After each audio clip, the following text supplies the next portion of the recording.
Hey guys, this is Comic and yeah, I'm just ready to go, ready to get things started.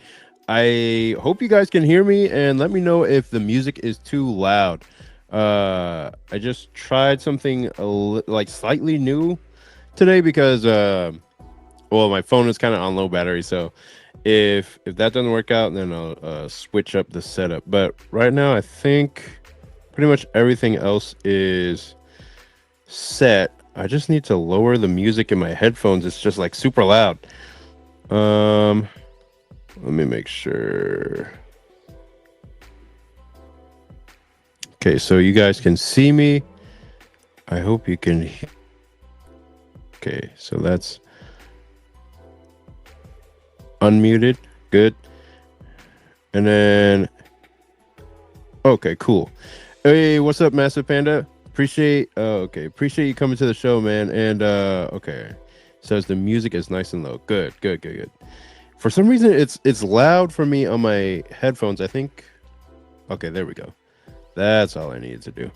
Sometimes like simple solutions just completely elude me, and I don't even like think about like the simplest thing I can do. So I just turned it down on my end. My eyes are red because of the allergies in the air, dude. Like the air is fucking me up. I think it's like pollen. So anytime the season changes to from like winter to spring or summer, the pollen in the air to like get the plants to start going again, like it just it fucks up my senses and everything, about my eyes and sinuses and stuff. What's up, Ictus? How you doing, man? Appreciate you coming to the show, dude. I have been absent from YouTube all week and it felt pretty nice, like just not having to do a video every single day and just being able to chill out for a second. But I'll be coming back soon. The whole issue with uh what I was doing. Well, I'll tell you guys since you're here. Master Panda, he says, I saw your last video you made about not posting daily videos anymore. I wanted to leave a comment, but I was listening to it at the car at the time. Glad you're making all kinds of moves. Yeah, man, it's not even like that type of move. I'm actually just moving out. Like I'm moving out of where I'm living right now. So like everything you see behind me, I'm moving out and I'm moving back with my parents, dude. So that's the whole quote unquote 10 days. In 10 days, everything is ending. It just means I'm moving out, like moving out of this place. So I made it dramatic for the for the video so that people would click on it and watch, but more people clicked on it than I thought would. So I was just like, oh damn. Hey, what's up, Nick Stream? Appreciate you coming to the show. So we're just talking about like basically the latest video I made on my channel where I'm just saying like, oh, in 10 days everything comes to an end. Nothing is really coming to an end. It's just that I'm not living here anymore. I'm going back with my folks because the financial situation would be a lot more improved for me to complete this comic that I'm making if I move back with them. So I'm gonna be there. I don't know how long, but that's just the move that I'm making right now to shift my focus towards making Saintly full time and completing that comic before I move out and do anything else with it. So that is the situation here. And let me go ahead and share my screen so that you guys can see what I'm working on. Let me go ahead and close off some things. There we go. So yeah, that's basically the situation. I'm probably gonna I do like making videos with ideas off the top of my head, but I think what I'll do is instead of making videos 7 days a week, I'll probably just make them 5, so that I can, because I do like making quick videos that don't require a lot of like editing and stuff like that. And I like the process of figuring out like, okay, well, since I'm doing these things on the fly, how can I make them better as I go along rather than trying to make the best video ever? Because it's a lot harder to make a really, really good video in one shot than it is to just like come up, like do a lot of videos very quickly and then just figure it out as time goes on. So that's probably what I'm gonna do. I'm gonna do it to where I am working on videos like 5 days per week, and then a couple of days for the week, like weekends or something. I'll just take a day off and figure out like, okay, like I'll be able to observe and figure out, okay, what can I do to make the next week's videos better, or have a chance to, or have time to do a whole bunch of videos in one go, which is what they call like batch uploading. And then upload those for the week, and then have a chance to figure out what to do next from there. So instead of like doing all this at once, it would be better to just, let me see, open. So I got all the files here. I just need to, okay, there we go. Yeah, instead of trying to, I'm just trying to color pick her right now. So instead of trying to, what's the word?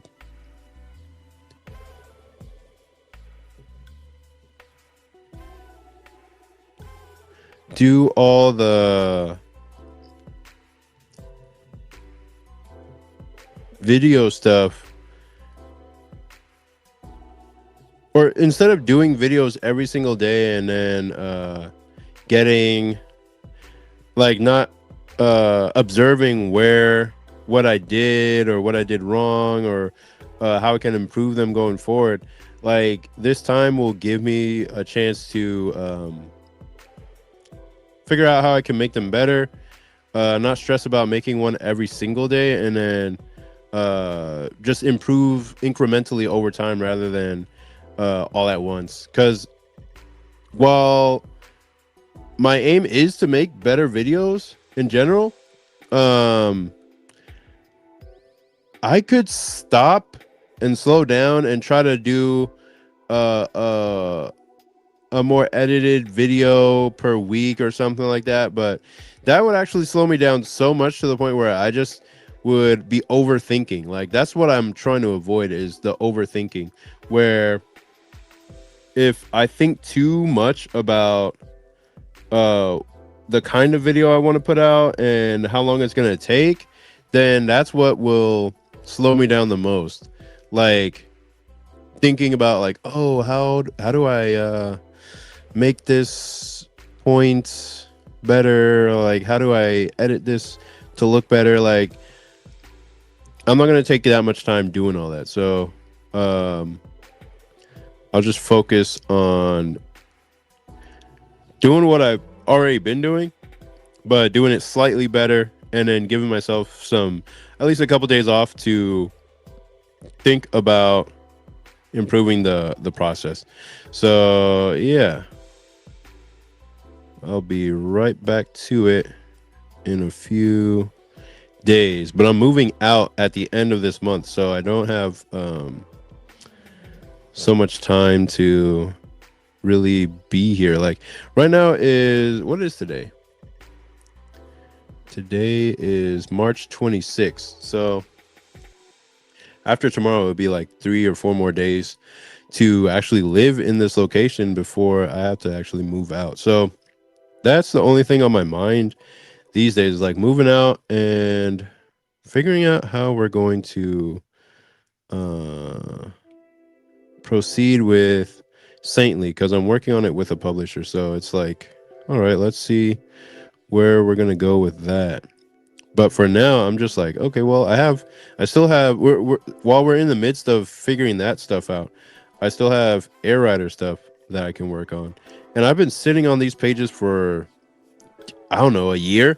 So now I'm like, okay, well, I have time to actually come back to this and finish it off, so I can put it out in some capacity, somehow, some way.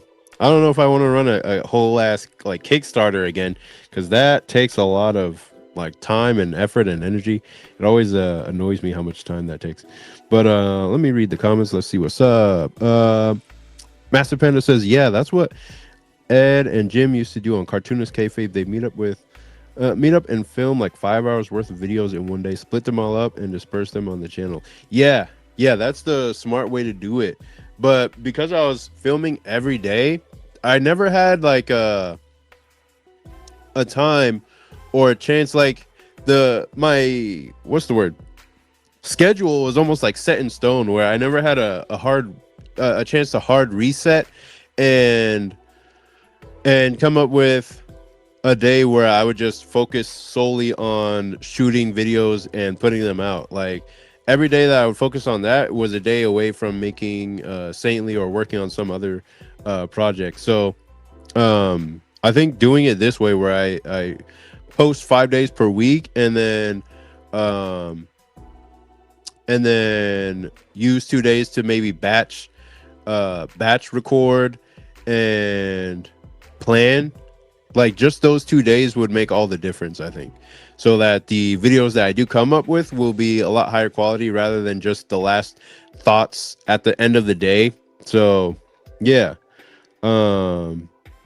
And he said, and this page looks awesome. Wait, are these entirely new pages for a webcomic, or are you repurposing old work? No, this is entirely new pages for the last issue of Air Rider. These pages have been in my I guess my desktop, just like in my Dropbox, like in my folders for I don't know, like a year or so.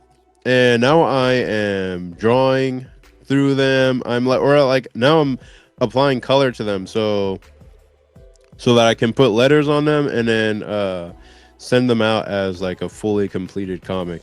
I just don't know how I'm gonna release it quite yet, because I'm still working on it. So I'm just focused on getting all the colors right on every character, and then I can post it and then maybe do a little print run for it so that I can take it to shows and stuff like that. So yeah, that's the whole thing I'm going with for this issue of Air Rider, this final issue, or what I will call the final issue, because that's the deal here. So yeah, the older I get, like the more I start to see how like I start to see transparently how everything factors into the creation of a piece of work.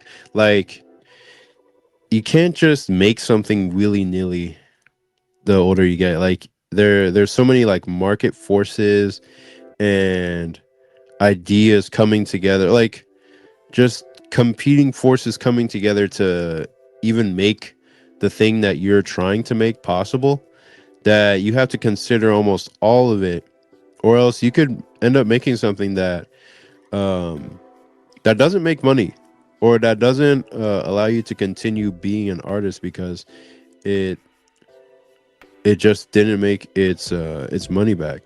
Like running a business, especially an art business, when you make something popular, that popular thing becomes the basically the driving force of your business, and you use that popular thing to be like a anchor for your business, holding you down through tough times while you try to either continue that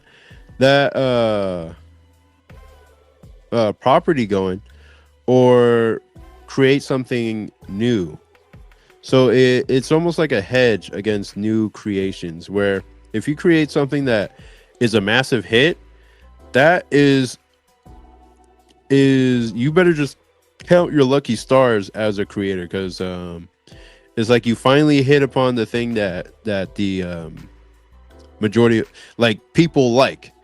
And so you want to keep making as much of that thing that people like as much as you can for as long as you can, until you can make something else that people like. So that's how it is with like digital the amazing digital circus with Glitch Productions, where it's this big monster property that almost consumes their other projects because it's so big. Everybody loves it, and it's just this big thing that everybody's waiting for, like theorizing about. It's this massive thing, but then uh any other thing that tries to be created under that same brand just gets like they didn't even expect the popularity of the Amazing Digital Circus. That's how popular it became.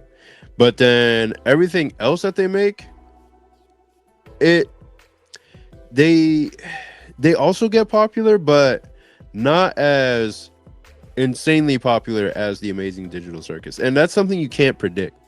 But because they already have one massive property under their banner, they can always go to that well to create um, more things based on that.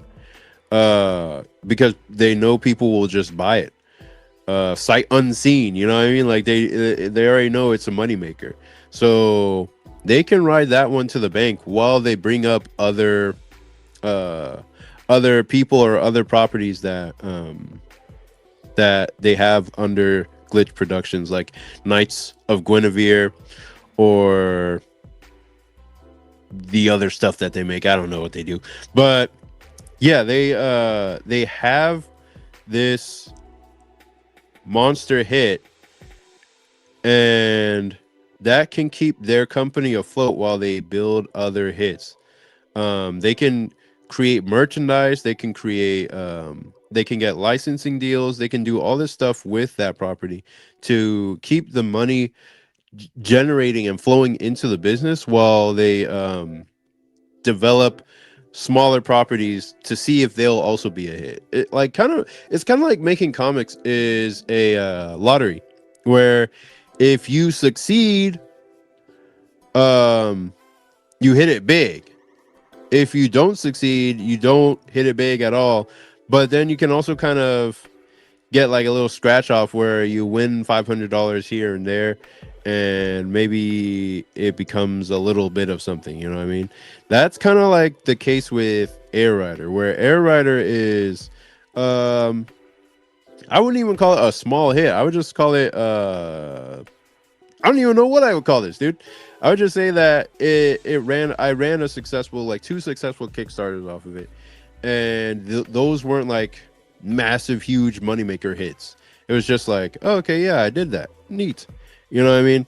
But it's the work that I'm, I guess, known for at this point, or I'm not even known, you know what I mean? It's just this is the piece of work that people would like. If people ask who made this, I'll just I could just say Comic Ken made it, you know what I mean? Like, I made it. And that's kind of how your first comic project works, where it's like, oh, it's not going to be the most well-known thing, but then the more you make stuff, the more you start to understand what people like and what people look for in comics, so that when you do make something that blows up and becomes popular,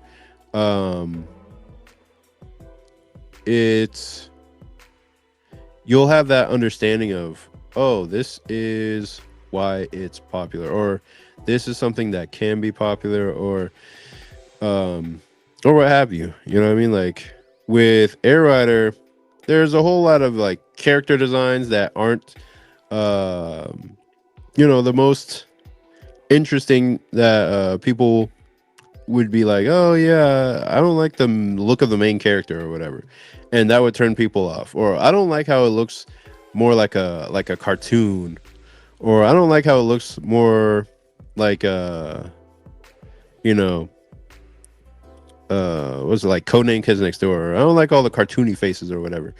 And those are like filters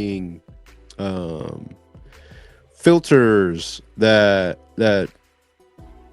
what's the word? It polarizes people. You know, it takes people out and filters other people in, where, oh yeah, I love this kind of stuff, I like this style, and I want to see more of it.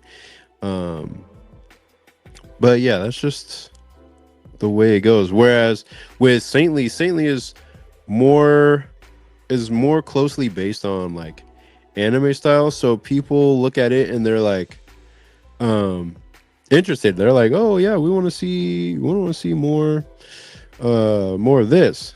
And I'm just like, "But I was drawing Air Rider, I was drawing this other thing." And then people are just like, "You know what? No, I want to see more of this other thing." Let me read the comments here. Let's see. Ictus says, I love Glitch Studio. Honestly, the only indie animation that I know how to get funding with not only their animation, but their merchandising, their pilots. The only indie animation that knows how to get funding, not only with their animation, but their merchandising. Yeah, I don't know how they figured that out, but yeah, it's really cool. It's really good news for indie animation. One indie animation studio that I was excited for was Shock Shockwave Animation.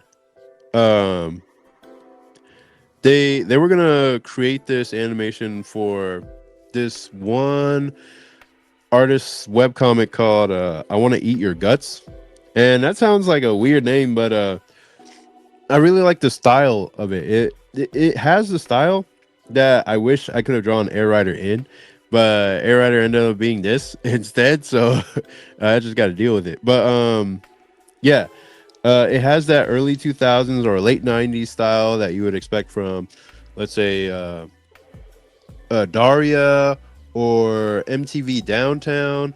I'll show you guys in a second, but I'm going to read the rest of the comments first. Leaping Sparrow. I don't think I've seen you before, but welcome to the show. So is it focusing on creating what the audience wants versus what the creator wants? Heard a lot of singers go through this as fans want their old songs played.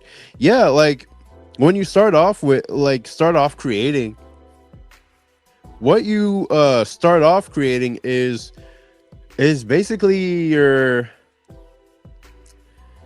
it's basically your pure intent, like your pure expression as an artist. It starts off pure because you're just like, oh yeah, I love this, I hope other people will love it too, you know what I mean? So you start off with pure expression, pure intent, and you're like, oh yeah, this is pretty cool, I think other people will like it. And you end up making something like Air Rider, or you end up making something like just your earliest stuff. And then like before even making Air Rider, I was making other things, and I wasn't thinking about the audience or what they would like. I was just thinking about what I like to see or what I didn't see in my favorite stories or in my favorite anime and stuff. So I was just like, okay, I need to make something that represents what is missing in the my favorite media. So that's why I made something like Air Rider. Um, but then afterward, you you realize, well, if I want to make a living at this, I have to make what other people want to some extent. Like I can't just fully focus on 100% what I want. Like if I had my way, I would just be slowly and meticulously breaking down my favorite art styles, uh drawing very slowly and figuring out how to draw like my favorite artist, and just being satisfied with I created something similar to my favorite artist, and I would just be happy that way. Like I wouldn't even try to sell it. I would just be like, yep, I matched the level of style and artistic flair that my favorite artist has. But that's if I had it my way. I wouldn't even be drawing at the speed that I'm drawing right now.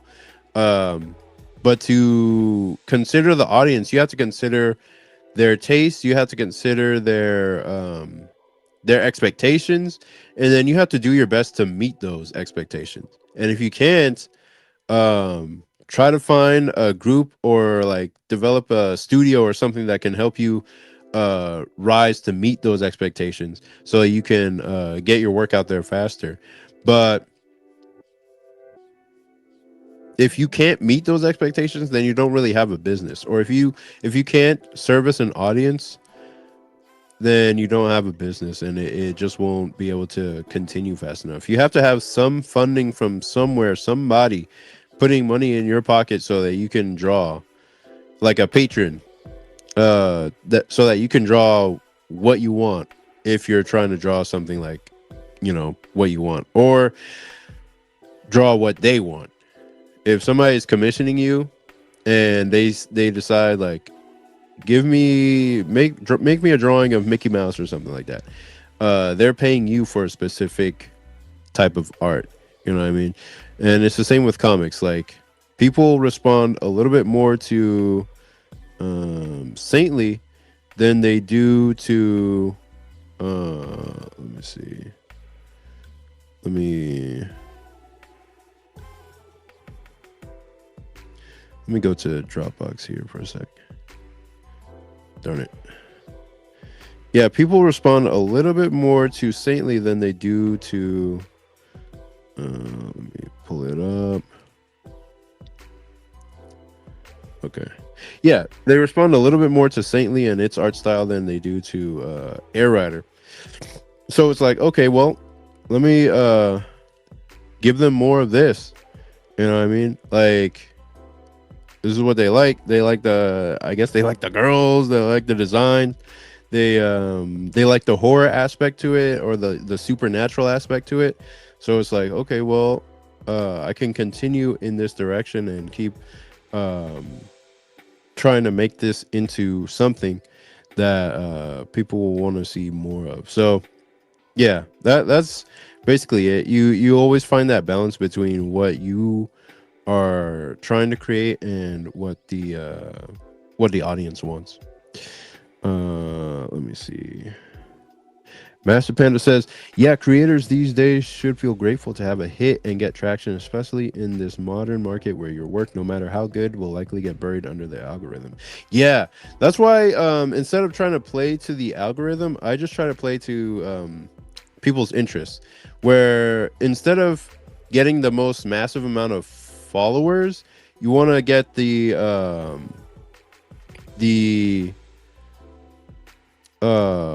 you want to get people who are interested in what you're talking about, like most closely interested in what you're talking about. So that's what I'm focused on these days. Is I'm just focused on finding people who like sort of the Y2K early 2000s style, people who would like to see stuff like who would like to see stuff like Air Rider and that kind of thing.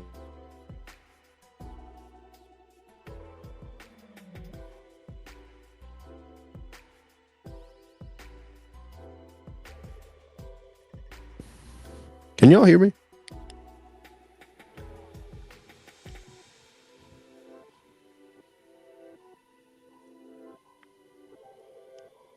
It kind of cut off. Let me audio. Okay.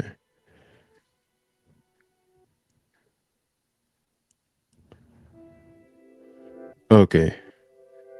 Okay, appreciate y'all. Yo, see, you can hear me. Yeah, I accidentally hit swipe the back button on my thing. Let me make sure the music comes back on here.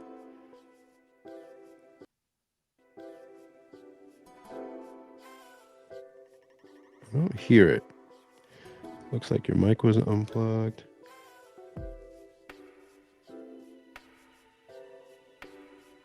Mic wasn't unplugged, but let me go ahead and hit present, share screen, share screen. I just can't hear the music anymore. I want to hear the music again.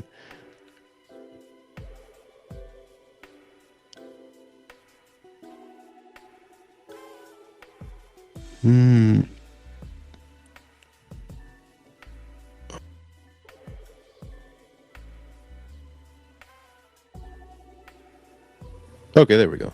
I can hear the music again.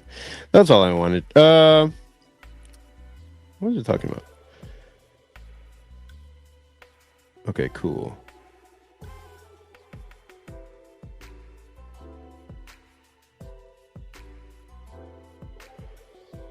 But let me say hi to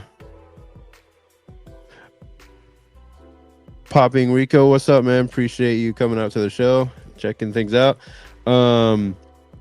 Yeah, what did I oh yeah, with the algorithm. Yeah, I'm just focused on uh that's what my newer videos are going to be focused on, is trying to cater more to people who are into the type of thing that Saintly will be about and that Air Rider is about, um so that I can find more of those types of people, like um that are just interested in unique styles like that.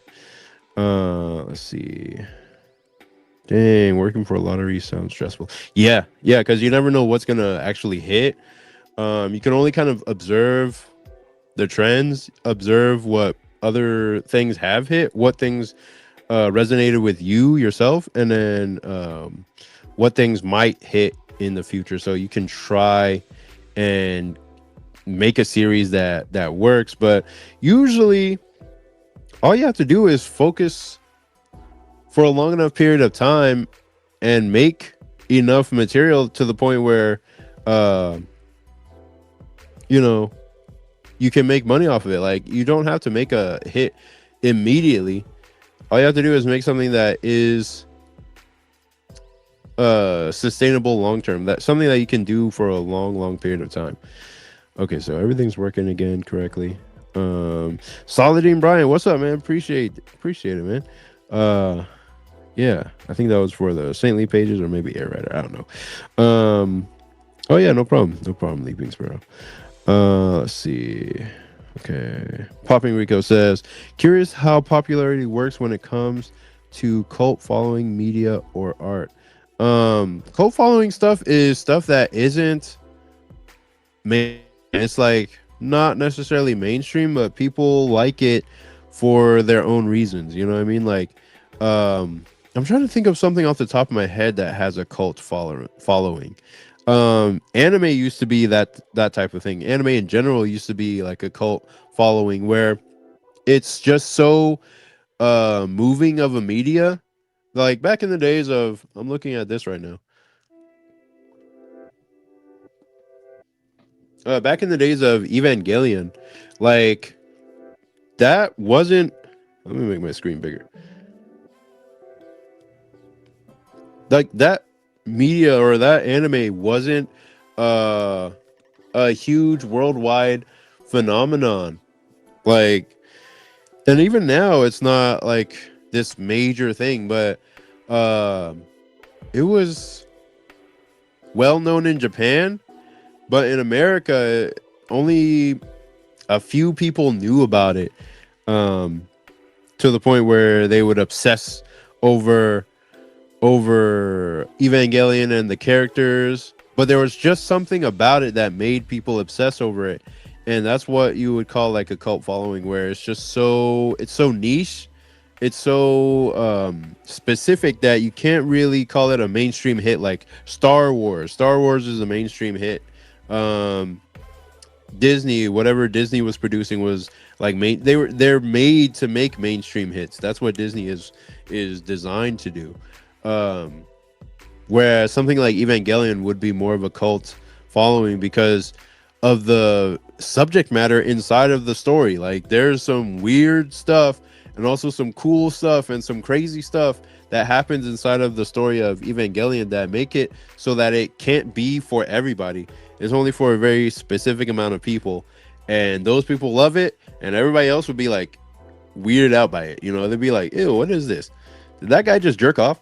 So yeah, it's one of those types of stories where where there's so like weird stuff in it that that would make it a cult following type thing. Says I dig StreamYard's new logo. I just noticed it today, and I was just like, okay, yeah, that's pretty neat.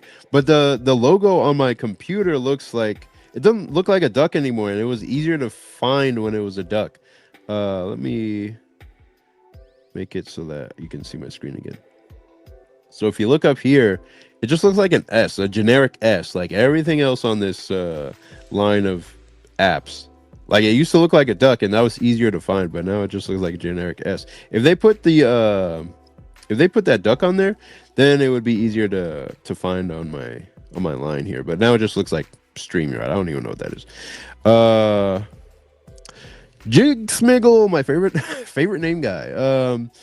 But Ken, is it really like that, I would still rather follow and support a story like Air Rider with the art style of Saintly. And that's one of those things. It's like, um, like over time, I would get back to creating Air Rider, and well, I'm doing it right now. I'm finishing off what I have in terms of the story, but the way it is like I have to follow through with whatever contract I'm working with right now, so that I can get that story done, and then we'll see if that is a property that hits or it can sustain my business, because it's always focused on trying to sustain the business I have uh, before trying to you know work on the things uh, that I may have started earlier and had more passion for, that kind of thing. Like I still have passion for both stories, but I feel like I have to finish off Air Rider like in some way before I can move on to new properties 100%. Like I just have this little bit of material left. It's not even a little bit, it's a lot. There's like 30 something pages. Uh of this story left before I can commit 100% to Saintly. Uh, hey, what's up? Hey, Lamai, or Emai, I never know. Donnie Darko. What are you talking about? Oh, is that like a cult following type thing? Master Panda says, "What you're talking about with cult followings and niche taste reminds me of when people say you should just focus on finding your 1,000 readers. This is the loyal audience I'd like to gain one day." Yeah, yeah. That is the whole thing. It's like if you can get 1,000 people who will follow you through thick and thin with whatever you're creating, then those people, just treat them well, like treat them super well, and those people will become like your biggest fans. They'll be the ones that will tell other people about the work that you're making, and they'll help you quote unquote blow up. You can't you can blow up by, I guess, going viral on social media, but those connections aren't really because people like you specifically. Those ones are more, how would I describe it? They're more tenuous. Like they're not as strong. The bonds aren't as strong because they just found out about you through virality. If you didn't make more of that stuff that made you go viral, then people would just fall off. You know what I mean? But if you have something that is very intimate, like a comic book, then you, what's the word? You have to develop more of a smaller audience to begin with, because it only takes a few people, like just 1,000 people, to help you make over $1,000 per year to live off of, and that's enough to sustain your business and keep you going for the long haul. You don't have to worry about much else if you found your 1,000 true fans. So that's the goal of any artist. That's what I'm focused on as well. Um, but yeah, let me see. Yeah, Dale Dale says Charles Manson had a cult following. Be like Charles Manson. Yep. Yeah, exactly. Just be like Charles Manson. That's what we should all live by.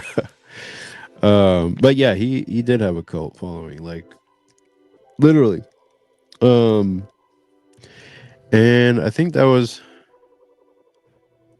probably by mind control or something like that. Like there's manipulation tactics you can do to develop a cult following. But that's not necessary. You don't have to do that. You can do that just by being yourself 100%. Like if you're being yourself 100%, that in itself will develop a cult following, because people are like, well, authenticity is so hard to find these days that when people see it being represented by somebody, then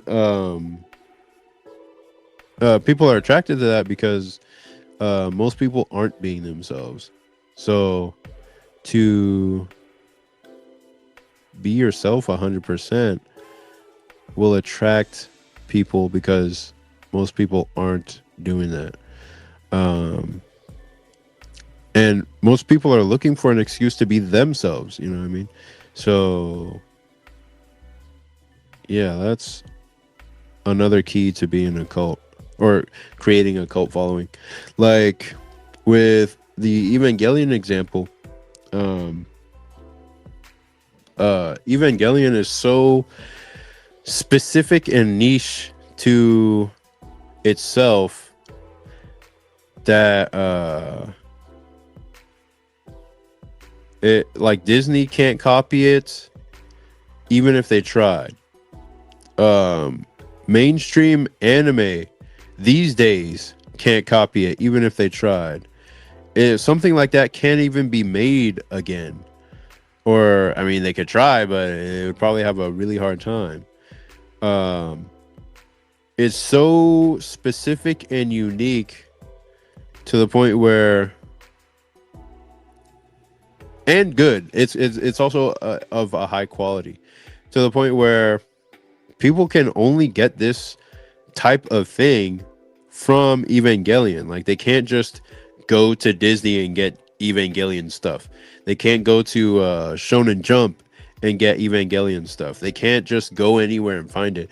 It only comes from one source. So if you make something like that, um, and it's of a high quality, it's going to attract uh, a cult following. It's going to attract an audience, because you made something that can't be copied. You can't copy it easily. It's one of a kind, and because it's one of a kind, you can develop a cult following off of that. Um, I wouldn't say it's easy, but I'm just saying it's like, just be unique, be yourself, and somebody else in the, like, on Earth is gonna be like you. Is gonna be like the thing that you're doing. And being yourself is work. Like you, it's something that takes practice, actually. Like it takes time to get comfortable with who you actually are, and even more time to, like, be comfortable presenting that to other people, so that other people are like, oh, this is what this guy is like. Wow, amazing. Like it's not gonna happen all of a sudden one day, like immediately. Like it's something you put in time and energy towards being like, oh, okay, yeah, I'll allow myself to be a little bit more myself today. um you know what I mean? Like most of my 20s was spent like trying to figure out, like, what do people what are people looking for, and what do I actually like. um there's so much stuff that I actually like that I'm just like, but I don't want to tell people about that. Like, it would just make me a weirdo. You know what I mean? But the older you get, the less you give a fuck. So the older I get, the more I'm just gonna be like, telling people like, hey, I like this thing. Do you like this thing? You want to be so yourself to the point where you make other people feel weird for not being themselves. Um, that's how you want to do it, and this is what I'm working on. Like as time goes on, is so like just figuring out how to say what I want to say, or like be who I actually am, and then let the chips fall where they may. Like just let people decide whether they want to be with me or not. You know what I mean? So it's like, or watch my channel or that kind of thing, where um I just be and act as myself, and It's better that way because then people naturally filter themselves out, and you don't have to act a certain way to attract the attention of people that wouldn't have cared about you anyway.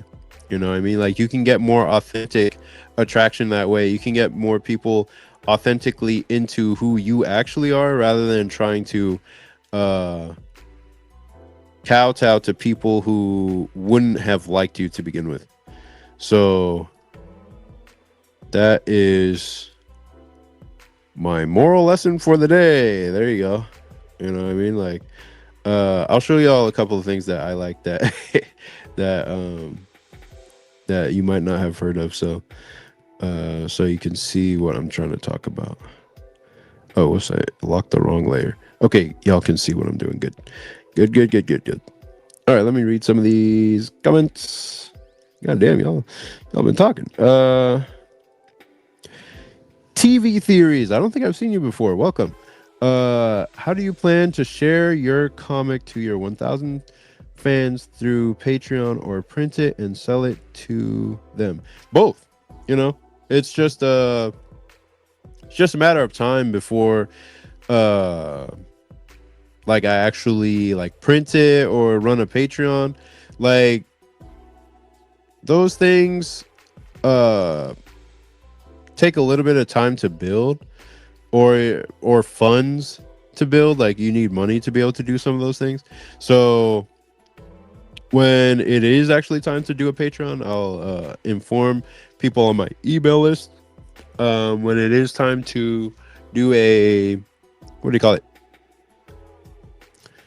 a print run. Then that I'll do that as well, and inform everybody through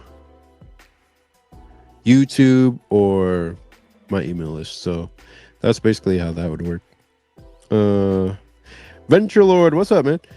Even Ano's own rebuild movies couldn't recapture the magic. Damn, that's a burn. But it's not untrue, dude. Like, I've seen some of the rebuild movies, but I haven't like watched them fully. I've only seen some of it, and it just didn't feel the same as the 90s version. Um but yeah, that's the thing. It's like, when something is so good and so unique and hits your brain in just the right way that you can't really understand, or you're just like, you can't do anything but marvel at it. You're just like, wow. Like, Disney stuff is so mainstream that you know why you feel a certain way. It's because they're trying to make you feel that way. But when you watch something like Evangelion, or let's say like Great Teacher Onizuka, or just some random thing that like most people wouldn't know about, uh you, it causes feelings in you that you don't really know how to explain, or aren't obvious to most people. So you're just like, wow, that's good, and I like this, and it's not something that other people like. So it almost becomes special that you like it and other people don't like it, or it becomes a special thing where you like this thing that most people don't even know about or care about. um but yeah. Let's see. TV theories says, like Power Rangers, which is so goofy and silly sometimes, but it's a specific taste with a loyal community. Yeah, yeah, exactly. I'm not into Power Rangers. I never been into Power Rangers, and when I was growing up, I was just like, what is this? It doesn't look like it's for me. But it does have a huge community, or just a very high cult following, because what the anime is, or what the not anime, but what that show is so unique and specific to Power Rangers. So yeah, it's just its own stuff. Saladin Brian says, I like some freaky shit, man. Hey man, nobody's judging here, dude. I like some freaky stuff too, probably. But you know, it just is what it is, man. Let's see. Master Panda says, yeah, I couldn't give a damn. As a 38-year-old man, I'll confidently tell a room full of drop dead gorgeous women about my OG Mirage Publishing TMNT comic collection and watch their panties dry up. No, That's funny, dude. Yeah, man, like that's something you love unabashedly, and the older you get, you run out of time to be caring about what other people like think. So, yeah, you don't want to make it to old age and finally start, you know, uh, being yourself. You wanna find a way to do that as early as possible. So yeah, that's great, man. TV theories. Do you think that something that appeals to everyone sucks? That doesn't mean that if it appeals to everyone, doesn't mean it sucks. And I don't think there's anything that truly appeals to every single person on Earth. I think Disney tries to um, do something like that as much as possible, but not even the Bible, which is the highest selling book on the planet, is the most is appeals to everybody. You know what I mean? Like the Bible is the highest selling book, I think, and not even that appeals to everybody. Not even Harry Potter appeals to everybody. In fact, people who like the Bible don't often also like Harry Potter, so they're at odds. You know what I mean? So there's nothing that appeals to every single person on the planet. But I think in this day and age, for comic creators to succeed, we'll have to focus more on people, like focus more on creating something that less and less people will like, but will like really hard because they can't find it anywhere else. Jinxmingle said, I didn't read Saintly, but you pitching it gives me the underlying vibe as you yourself selling your artistic soul to the demons of DEI and woke to make money with a story like that. What the man, dude? You haven't read Saintly yet.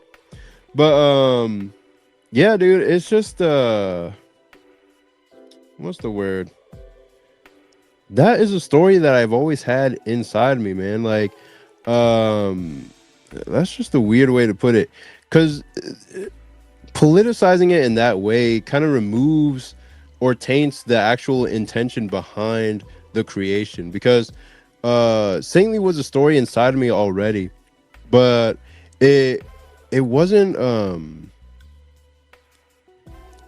it wasn't the time for it to come out until I got an offer to make it into a full series.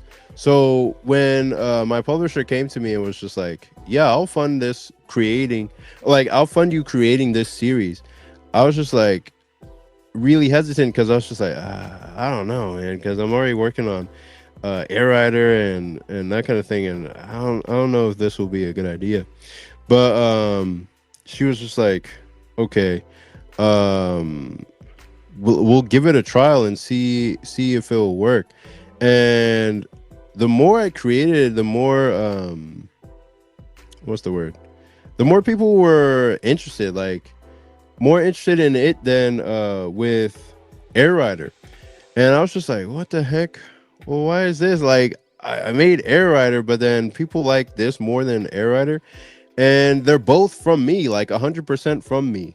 So it's like both of them are from my pure intention as a creator, but and both of them have that intent to market and sell and create a business off of my work. Because to make comics, if you can't sell, then you can't make comics anymore.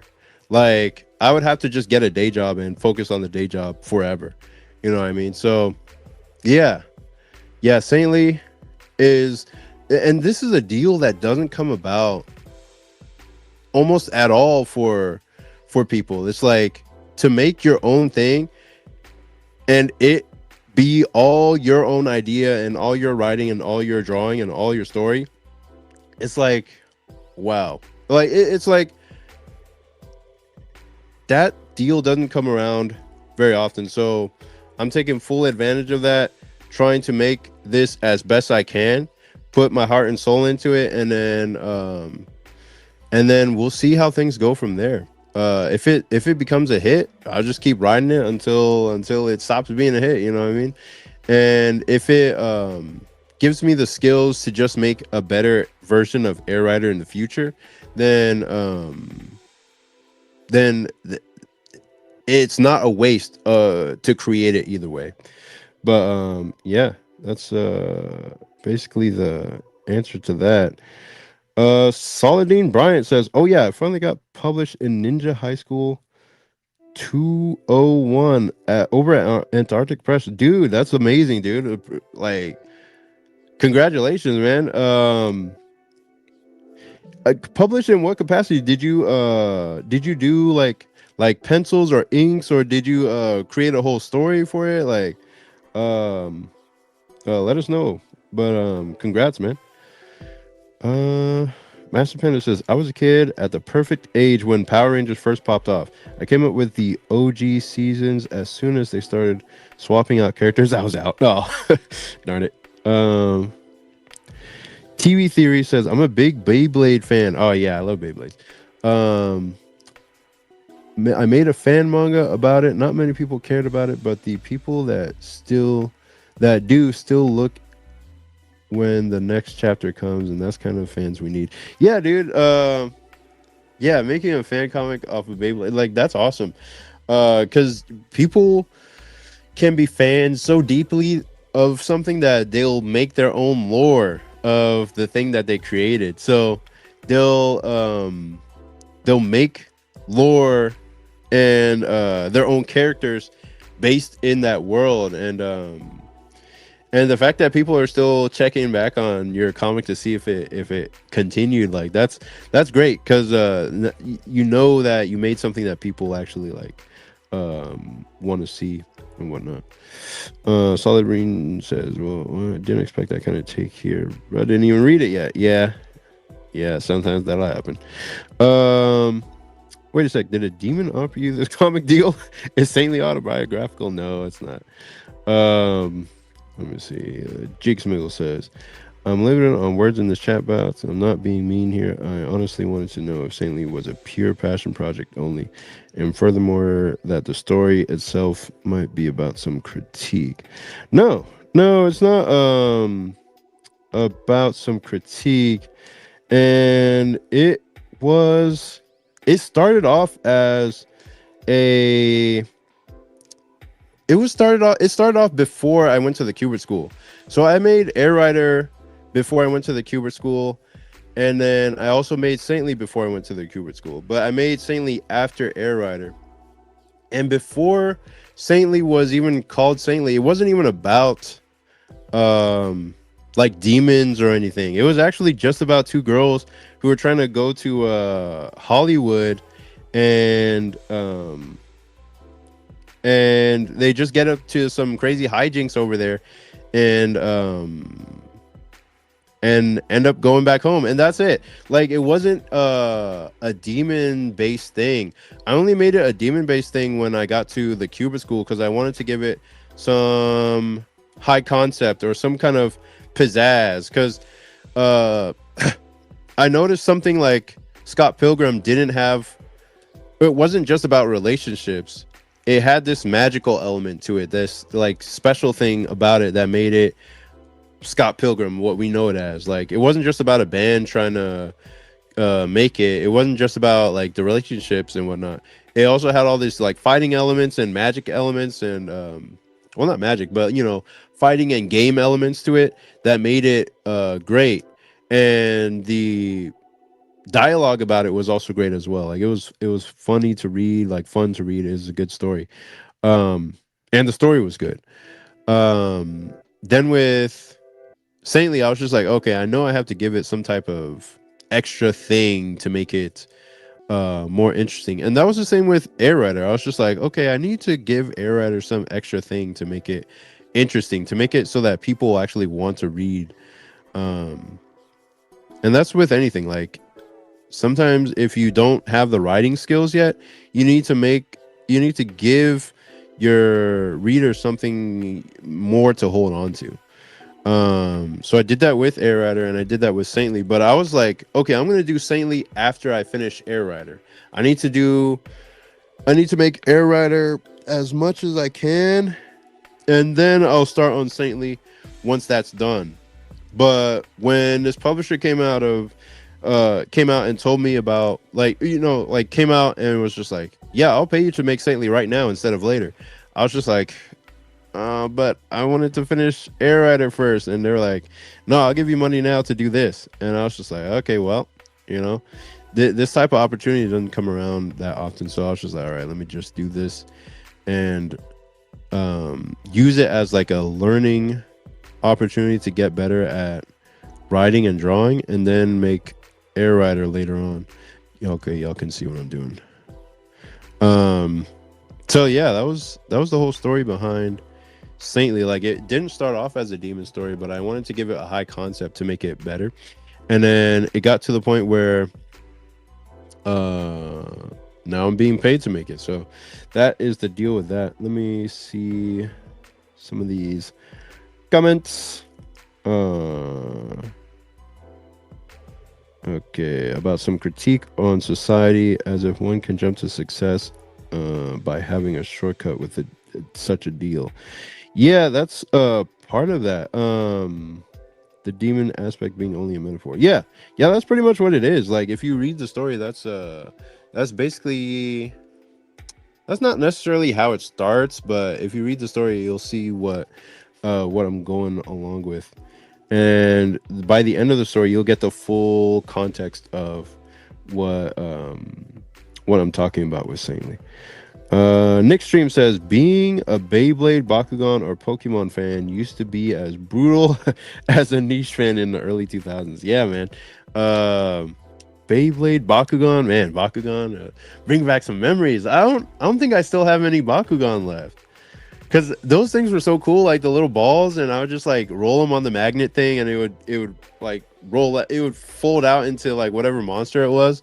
But it was cool because they all had their own designs and stuff, and the show, I like the show's theme song, and so I like Beyblade's theme song. I love that theme song. I loved most of the theme songs for Pokemon, and I was so obsessed with Pokemon growing up. Like, I wanted to live in that world because it was so cool. It was so great. Like, out of all three of those, I wanted to live in Pokemon the most. Yu-Gi-Oh, not so much, but I loved Yu-Gi-Oh GX more than the original Yu-Gi-Oh. I didn't really watch much of the original Yu-Gi-Oh, but I watched Yu-Gi-Oh GX like religiously.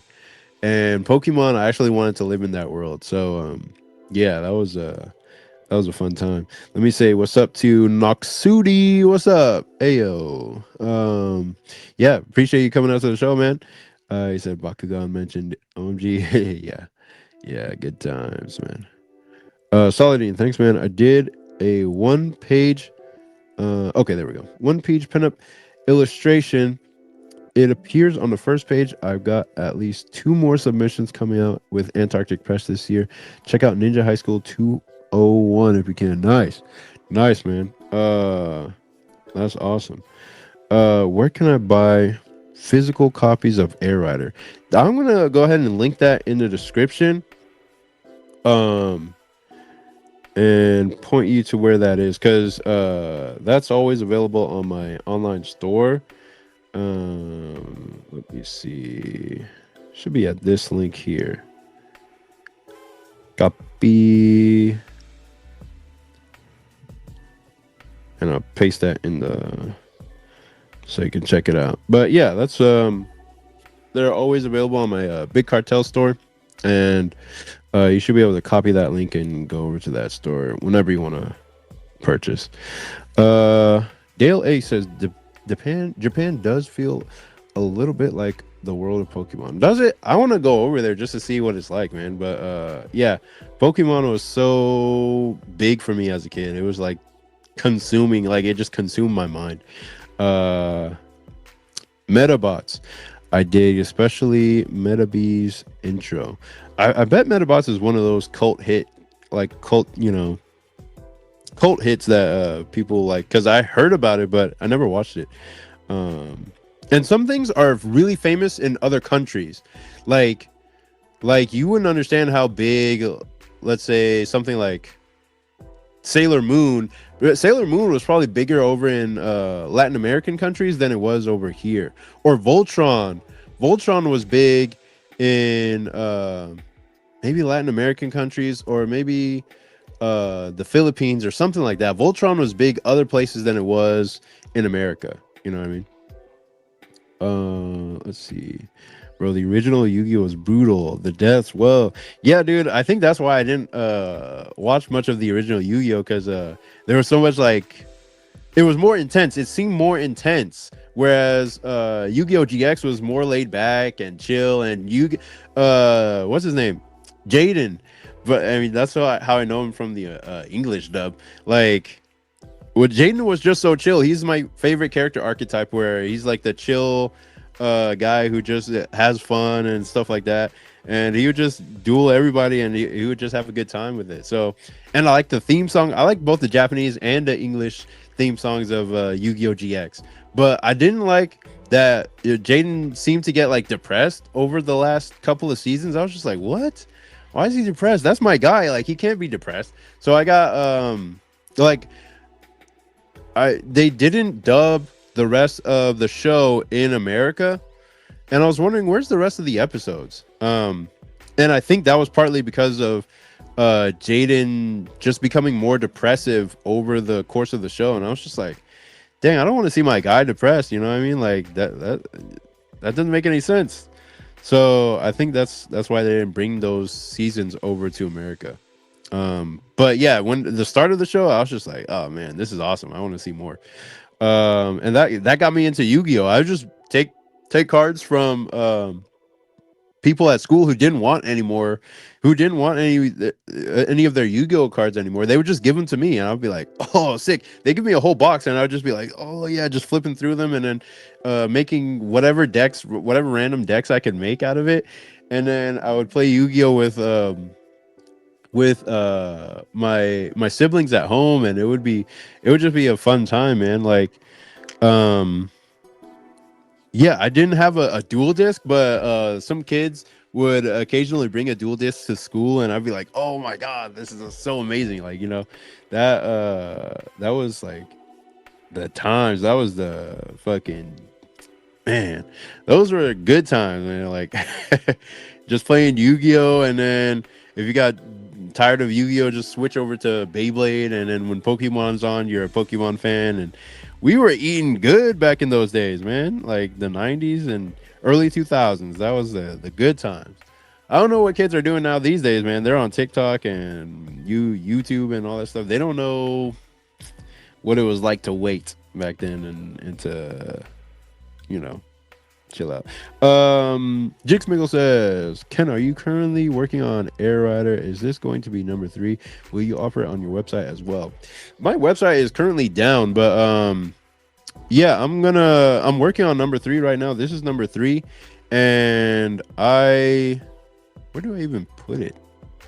Oh yeah, I put it on Global Comics. So it'll be probably available through my email list. I don't know how I'm going to release this one yet, but I'm just focused on actually creating it for now, and then I'll figure out a release when it's time to release. But I'm just doing this in between now and the time when I actually have to do more saintly work. So I'm in between chapter 1 and 2 of Saintly.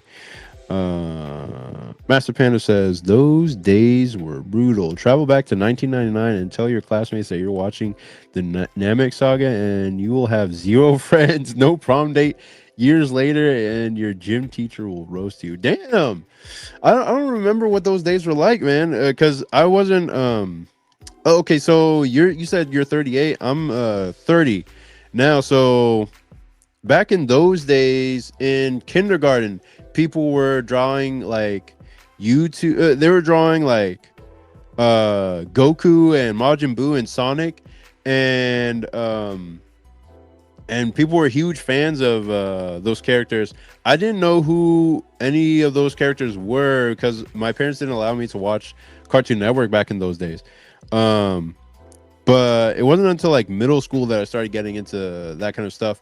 And Naruto became such a hit, like such a big phenomenon, that one of my fondest memories at school was like one of the older kids at gym like was starting to like poke me.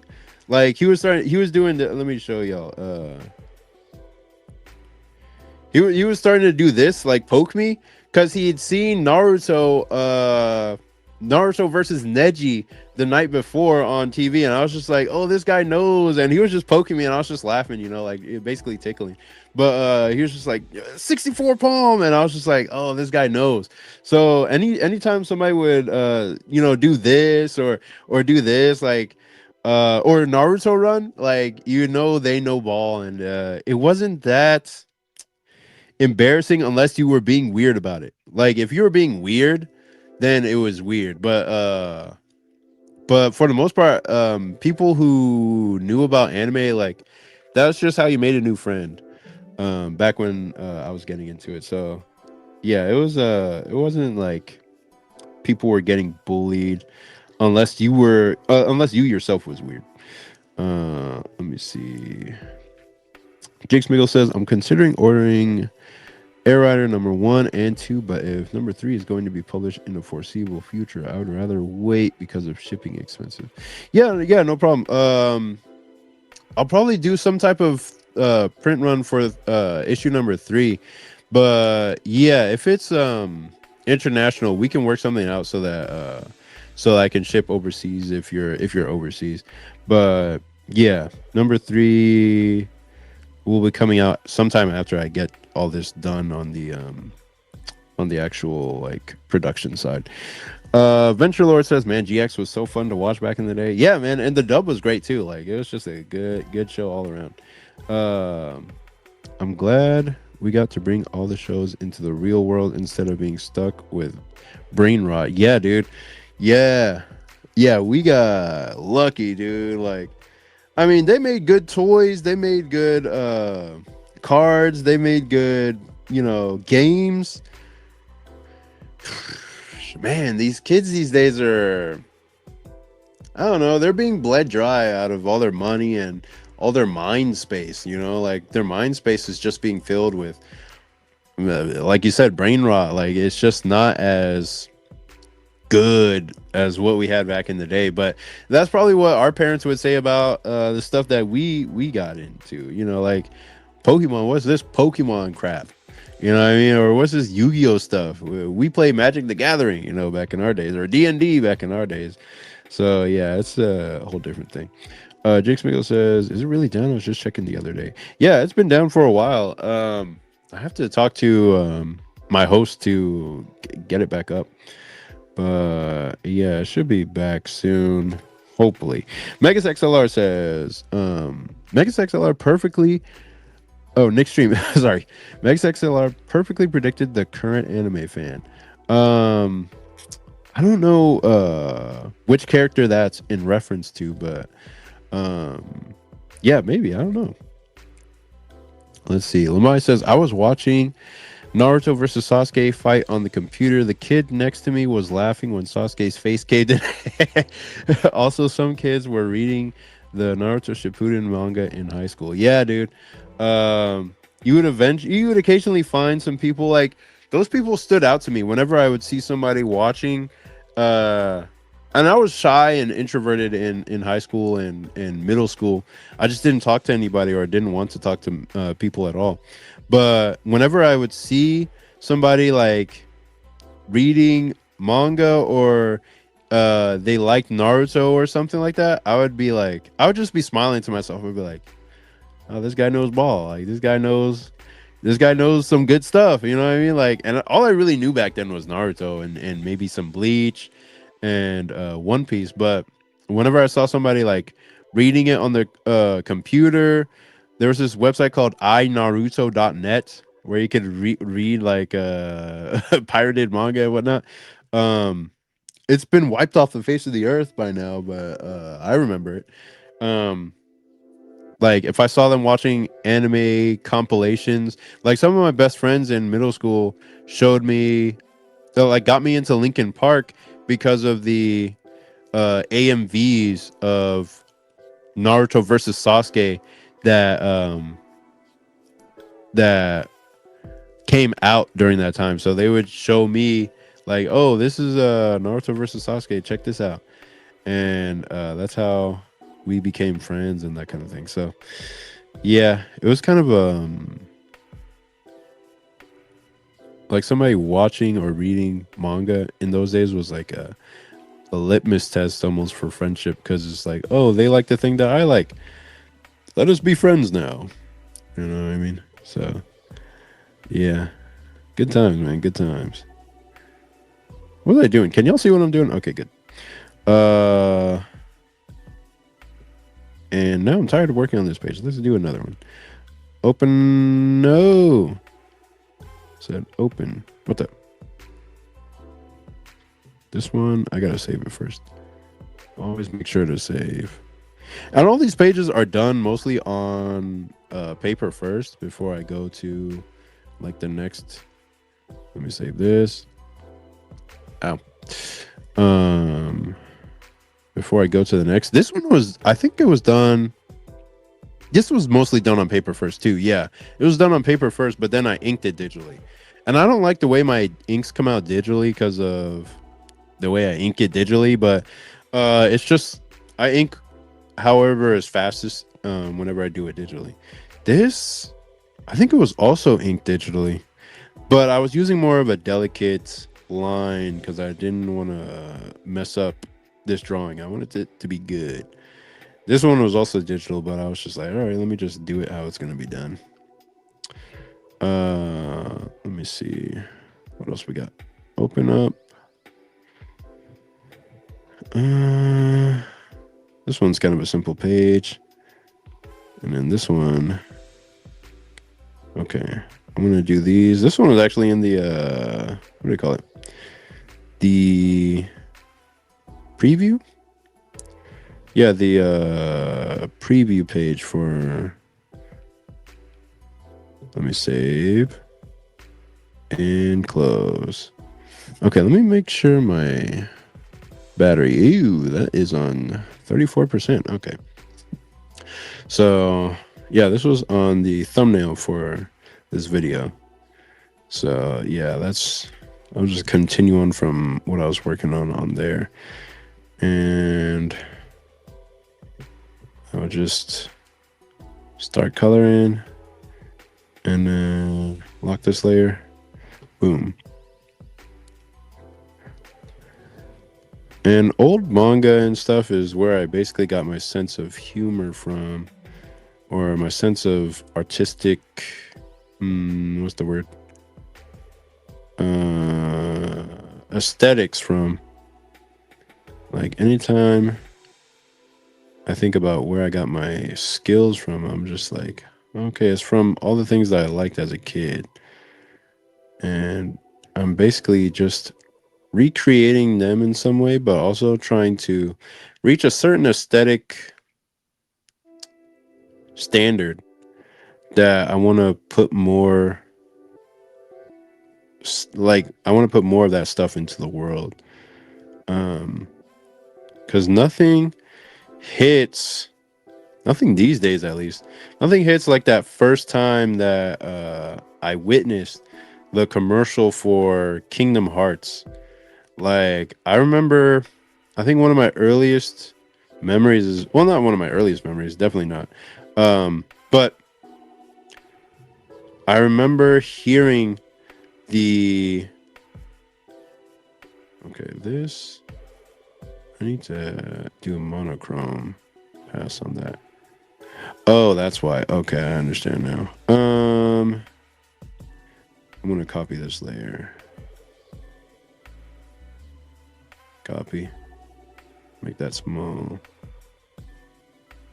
Then I'm gonna unlock that, and then I'm gonna monochrome this.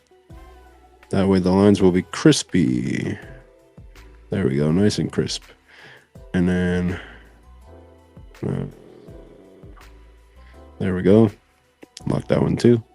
And now everything will track to that layer. That should be fine. There we go. Yeah, nothing hits like that first time witnessing a Kingdom Hearts commercial. Like watching Kingdom Hearts, or one of my first memories of that was like I was like in bed in my room, and then I hear this song that I've never heard before, and I was just like, what is this? This feels like angels singing, dude. And I never heard anything like it before. And then I walk out to the living room, almost half asleep, and then I'm just like looking like, what? Like the commercial was already over. It was just a stinger, like a stinger ad or something like that. It was just a short ad, and by the time I got out, it was over. But I saw what was on the screen. It was like Kingdom Hearts. I was just like, what is this? And so uh Kingdom Hearts had come out, and I just didn't know what it was for the longest time. Um, it said out on, I don't know, like GameCube or PlayStation or whatever the fuck it was out on, and I just didn't know what a PlayStation or any of that stuff was.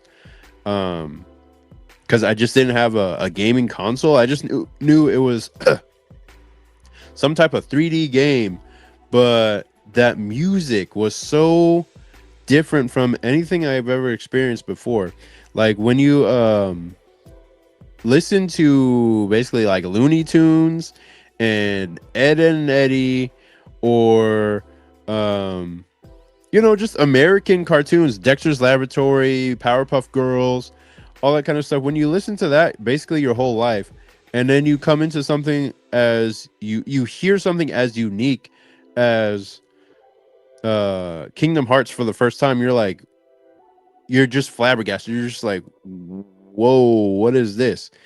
And that in itself is something that could create a cult following, or that in itself is something that would filter out most people, where if you hear that and you're beckoned to it, like you want to go see what that is, and you want more of it, then you'll naturally be drawn towards it, and you want to get more out of it. Like it's like a siren call, you know what I mean? It was like that for me.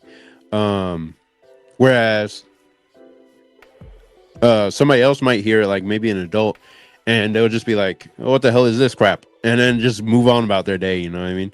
But as a kid, I was just like, whoa, what is this thing? This is something I've never heard before. And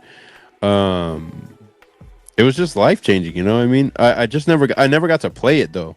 That's the thing. Like I didn't know how to even get a game. And if I had begged my parents to get me that, and I didn't, but if I had begged them to get me the game, they would have probably just gotten me like the CD, and I would have been like, oh yeah, I got the CD now, yay. And I'd be so hyped. But then to realize that you could only play it if you got like $100, $300, or $200 like console. I didn't even know what a console was at that time. So if my parents knew that it had to come with a console, or like they would buy me the game, but they wouldn't know that it would have to come with like a console in order to play it. I just didn't know that that's how you played games. You know what I mean? So I would have just been like, out of luck.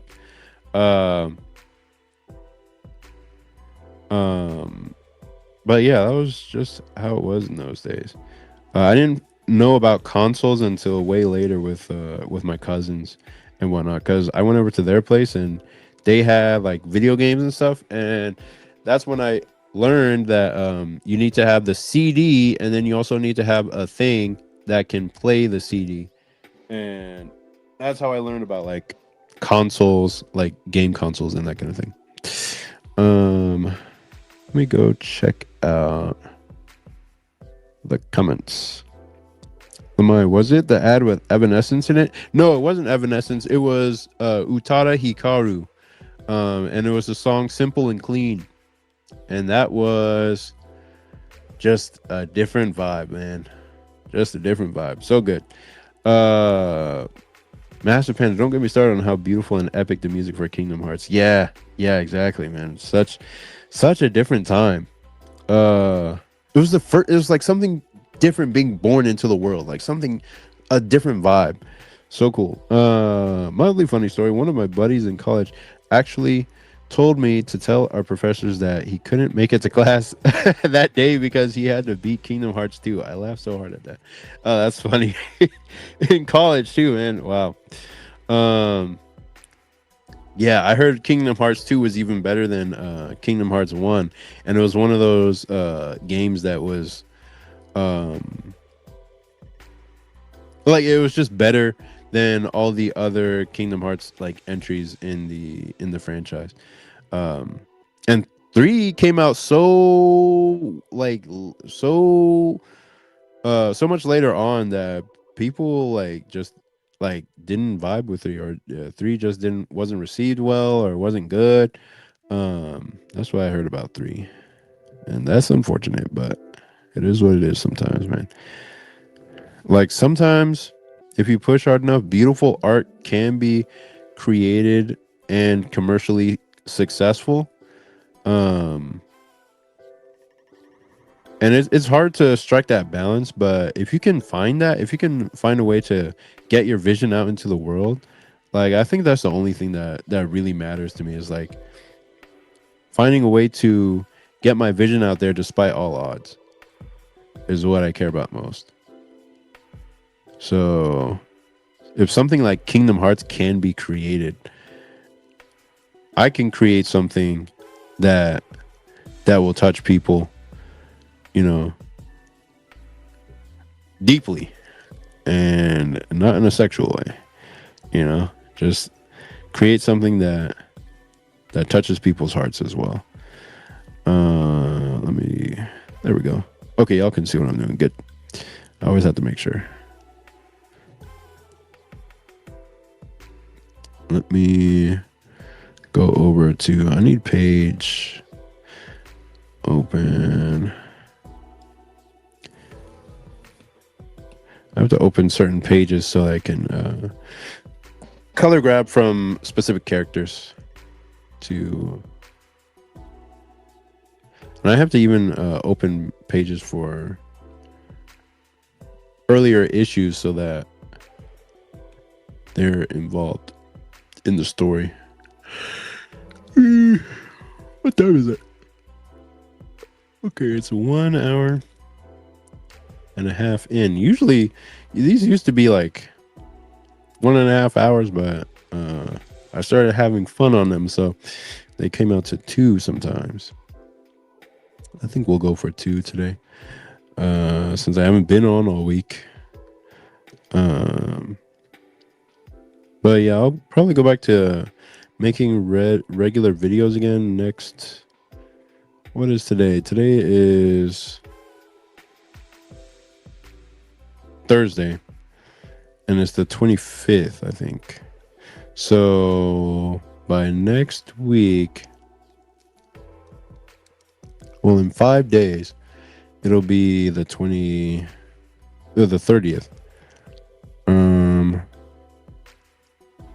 Or is today the 26th? I think it's the 26th today. I can't see the date. Oh yeah, it's the 26th. So in 5 days, it'll actually be the 31st.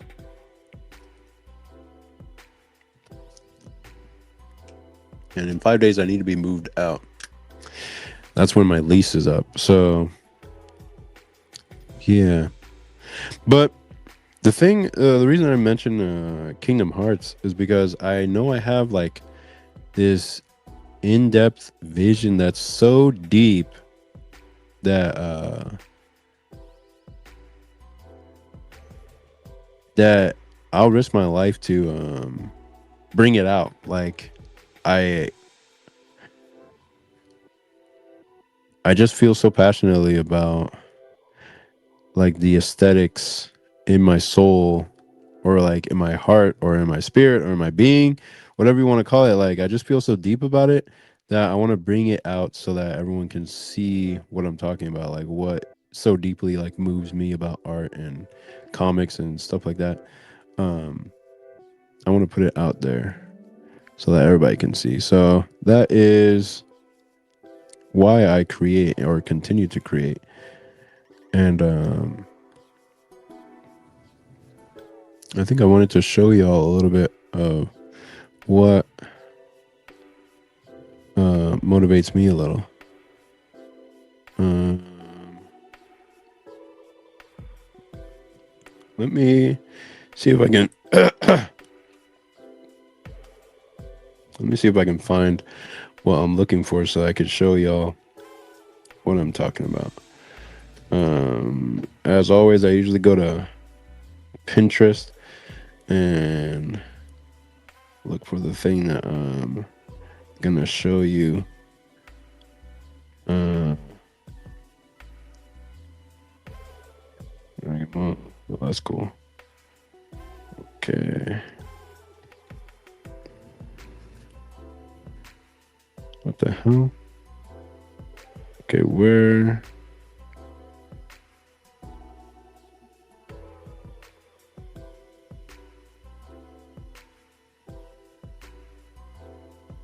Nick Stream says, "Please tell me Saintly will end better than Chainsaw Man." Oh my god, I have not read the ending of Chainsaw Man, but I have not heard good things.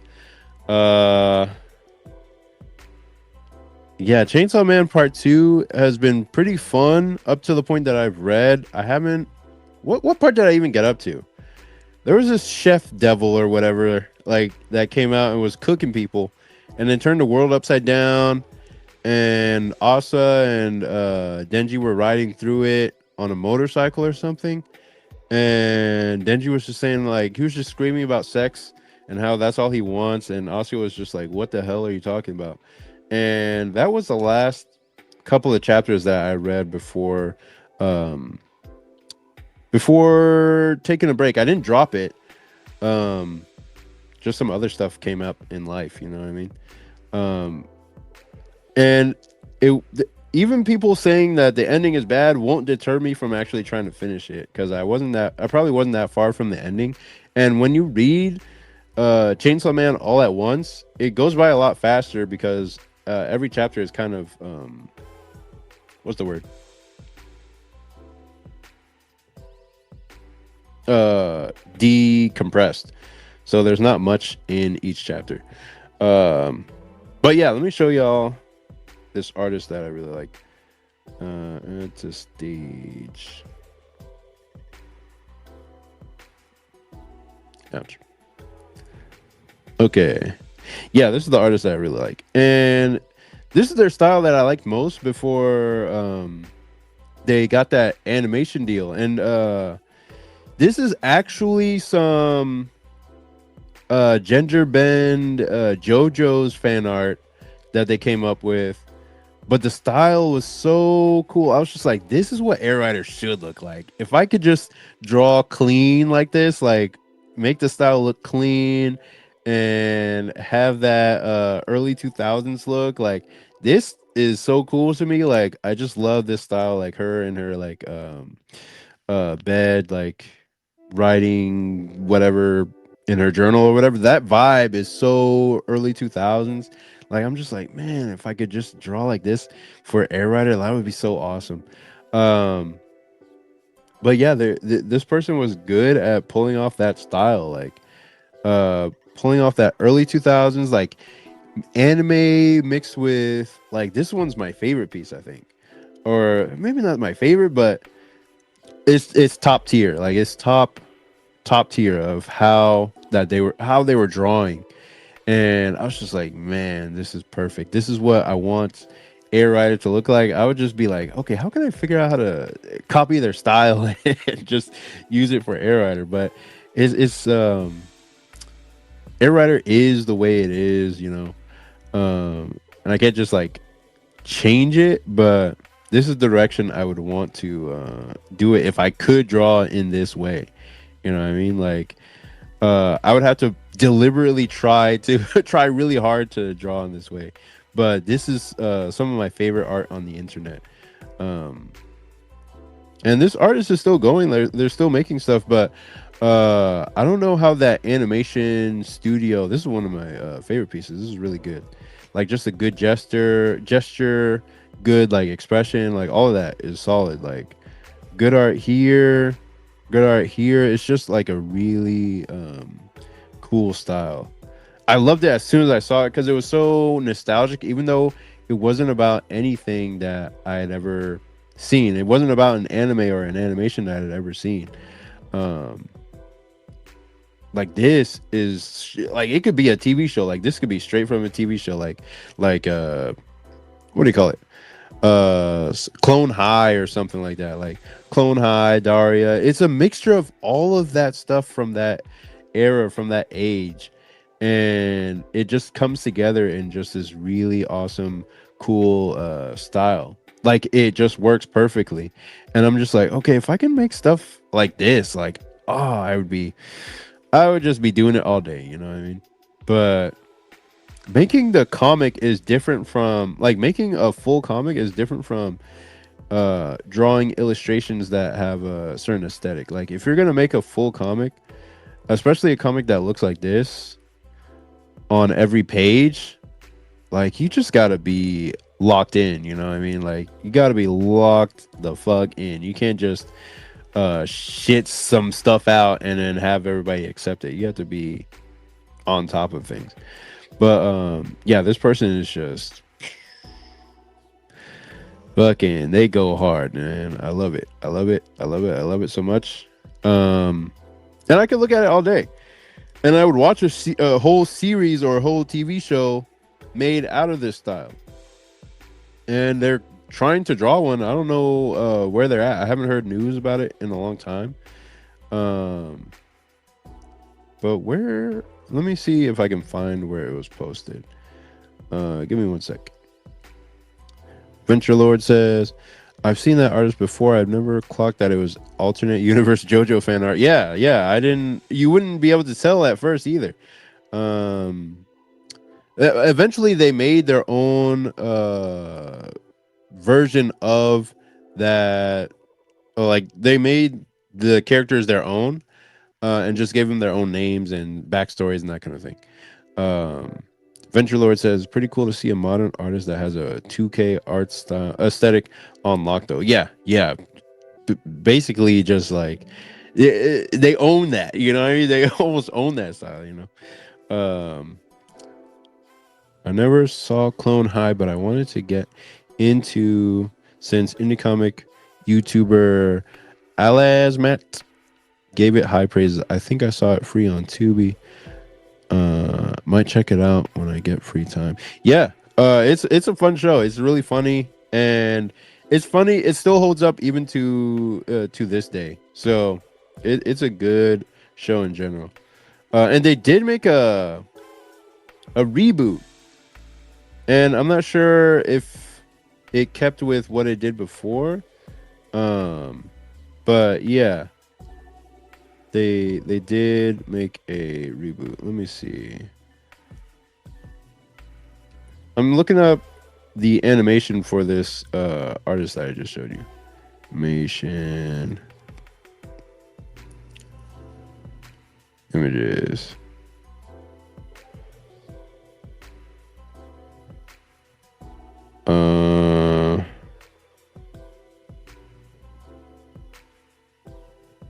Let me see. I'm looking up the. Okay. Here we go. I just found it. So this is the show, and this is what we got so far. Let's see. Is an adult animated comedy drama pilot following two lower middle class teenagers as they navigate their lives in the ever changing early 2000s, currently in development.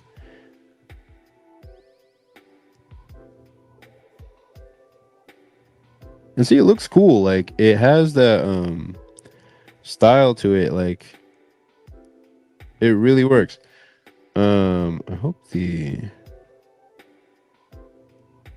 yeah, it's really dope.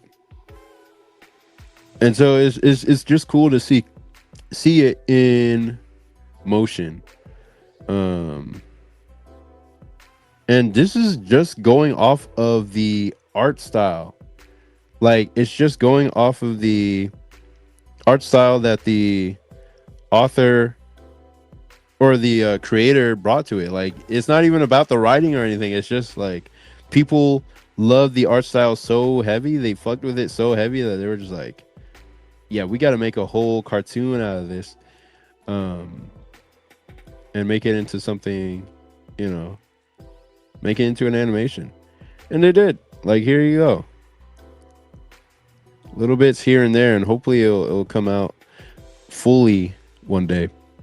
But yeah, this is all just because the artist had a really strong style based on older stuff that was also popular back in the day. But they figured out how to make the pinnacle of what that is. They figured out how to make the top tier version of that style. So yeah, that was really dope. I want to show you the last uh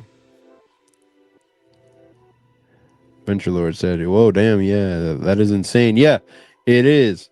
It's just off of style alone because they made it. They did the best out of out of anyone else who was trying to draw in that style or draw like them. They are the ones that did the top tier version of that style. Um, Let me see. I'm gonna show y'all this other little thing I like. That randomly showed up on my feed on Instagram one time, but then I saw this little like music video that continued it, and this is that, what is it called? Is that music video on Instagram that people say like, "Oh, don't tell gang I fuck with this," or like "f with this" or whatever. Like, it's the song is what makes it work, but the characters, I really like the characters moving in this song. And then there's like, I don't know, there's just so much like charm to it in the way that they're moving and then their expressions. And yeah, this is the kind of stuff that surprises me that I like it. It's just like it just comes out of nowhere and I'm like, oh yeah, this is really cute. um and yeah, and then the music going along with it is just what really seals it for me. But I don't know, I don't even know what the property is. I've heard it's called like Yume Nikki, and I've never played that game, but I like the mystery aspect of it, like that this is like a bunch of characters from a property that I don't know, but it seems like a horror property, but it's being mixed in with this more pop music aesthetic, and it's just like, oh, and it's like 2D pixel art. It's just like oh, what's the word? It's just like a vibe or an aesthetic that I don't understand, and it's not it's more of like a mystery to me. I don't know anything about either of the properties, so it's like it comes together as this kind of cool thing that I don't understand. It's really dope. But yeah, this is one of those things that the other one of the things that I wanted to show y'all that I like, along with this creator and their stuff. But yeah, that's the kind of stuff that I want to try to make or get better at making. Is like, I want to make stuff in the vision that intending, so that people are like, oh, now I get it, now I see it, and they can decide whether they like it or not. Lemai said, oh, I saw another animation from that artist. Yeah. Yeah, Yume Nikki. Yep. Nick Stream says, is it indie or will it be on a streaming platform? I actually don't know if it'll be on a streaming platform, but it is an indie company animating it. So that's the deal with it. Lemai says, I do miss the early 2000s. Yeah, man. The early 2000s, just before 2008, we was eating good, man. Like top tier animations, cartoons, whatever was on TV, it was just top tier stuff, man. Back then. Now I just feel compelled to make the new stuff. You know what I mean? Like I want to make everything that'll come out later that people can enjoy as well. Because it's like, now that I'm 30, it's like I'm too old to be an aspiring anything anymore. I'm not aspiring to be a comic artist. I am a comic artist. I proved it by making comics. But I have an ideal, or I have a an intentional style level that I'm trying to reach. And so to reach it, I just need to keep making more comics, keep getting better at writing and drawing, and get to the level where I can show what I've actually been training for all this time. Like, I've trained deliberately to be able to draw this way. Like, deliberately to be able to draw expressions, to be able to draw um to be able to write stories or strong narratives. I trained so that I could be able to do this stuff, only to find out, like, once you get into the actual larger comic industry, that most of those skills aren't even that rewarded. You know what I mean? Like, people don't really care if you can if you can draw that well. Um like storytelling is what matters more. If you're good at drawing, people will hire you for drawing.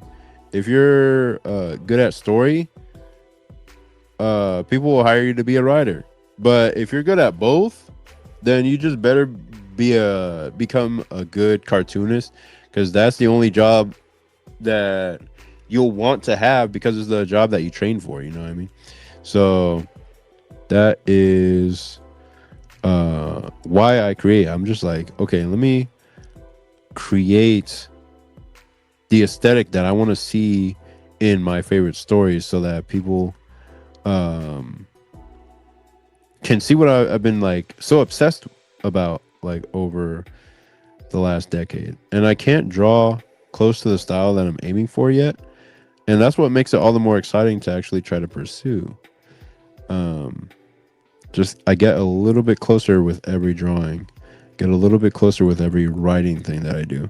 And I think what I'm trying to do is develop a sort of a style ethos, so that by the time, like, I set up a proper, like, studio, a creation studio, like some type of studio where we can make our own animations or our own cartoons, um then I'll have a design ethos behind which everything follows, and I'll have developed that through making my own comics and stories and whatnot. Like, having a design ethos is how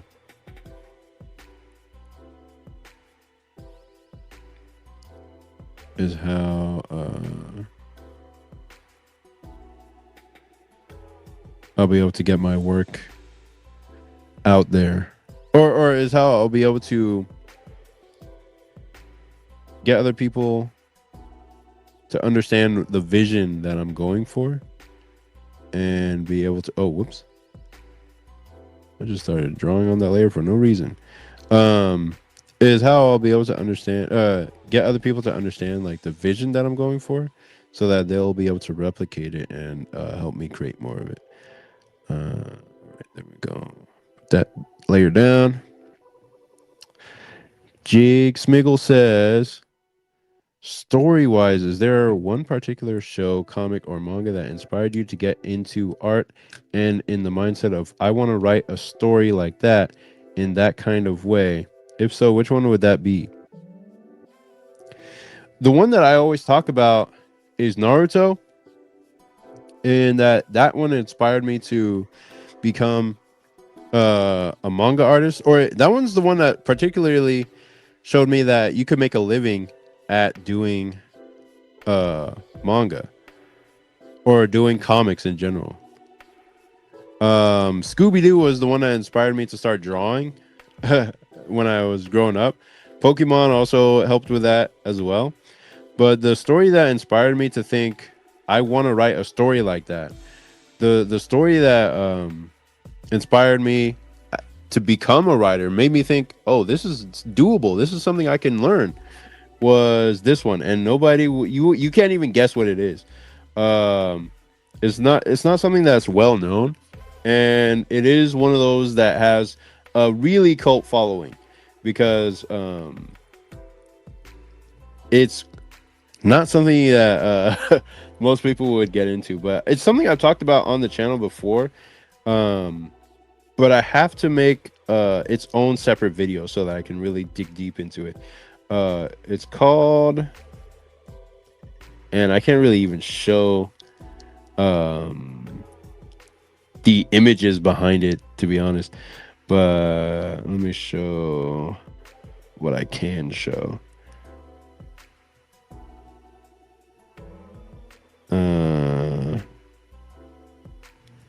How the hell do I show some, like, what image can I show behind it that will give the idea without giving away like all the weird stuff?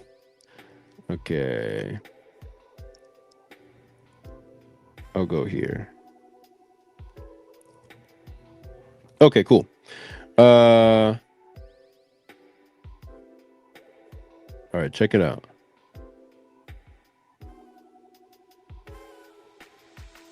It's this story right here. It's called Onani Master Kurosawa. And I read that in high school, and I really identified with the main character in the story. Not in that, in what the activity he was getting up to in that story, but um in his way that he was like closed off from all, like, from everybody in his class. He thought he was just like smarter than everybody, and he was just like didn't want to, you know, talk to anyone, but he wanted to continue his weird activities he was doing after school until he got caught. And then this girl like blackmails him into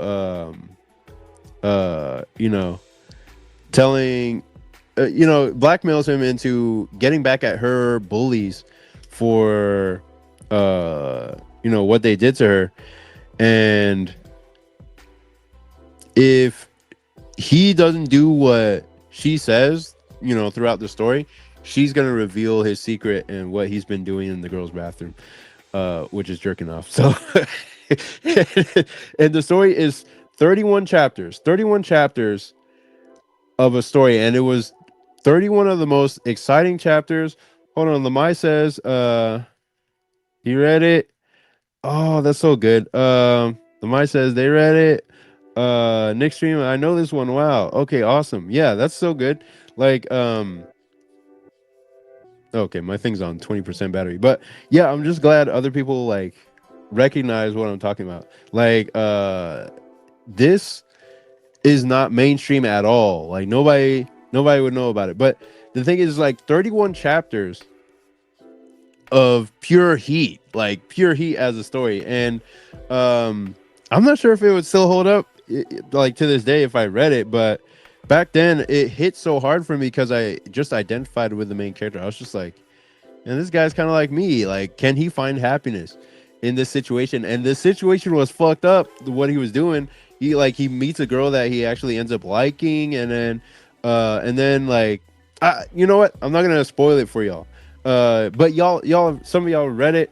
But it was so good of a story, and it was drawn in just like pencils. Like, all of it was just pencils, and I was just like, can a story this good be drawn in just pencils? Let me make sure it's not gonna show anything weird before I show y'all some images. And it's not a hentai story. It's just you know, that's part of that's part of his character arc. Okay, yeah, so there's nothing weird. Yeah, there's nothing weird here. So I'll show y'all on stream. There we go. Yeah, I'm gonna do a video about this, how this was the comic to inspire me to want to write, because it wasn't like a highly produced thing like Naruto or One Piece. It was just a very simple story, and it was drawn all in pencils. It wasn't like the highest quality drawing, but this person can definitely draw. Like, they can draw consistent characters, designs, and whatnot. And it was just in pencil, but the story, like, I was able to get so much out of this story that was only 31 chapters. I thought you had to make a story a really long ordeal or this really long thing in order to make it good. But this was only done in 31 chapters, and it delivered a really great experience through the whole thing, and it didn't like overstay its welcome. It didn't beat you over the head. It was very simple and very powerful. And I was just like, wow, you can do that? Like, that's possible? And that's what made me think, oh, writing is easy enough that I could do it. I was just like, oh, okay, well, you don't have to be like the best writer, you don't have to be the best artist. That was one of the first times where I saw like, oh, you don't have to be the best artist in order to tell a good story. That was the first time where I was just like, oh, so you can it can be completely in black and white. It doesn't have to be drawn like Naruto. It doesn't have to have color. All it used was words and good storytelling. So like that's what helped me understand like most of the good storytelling behind your favorite works is completely invisible.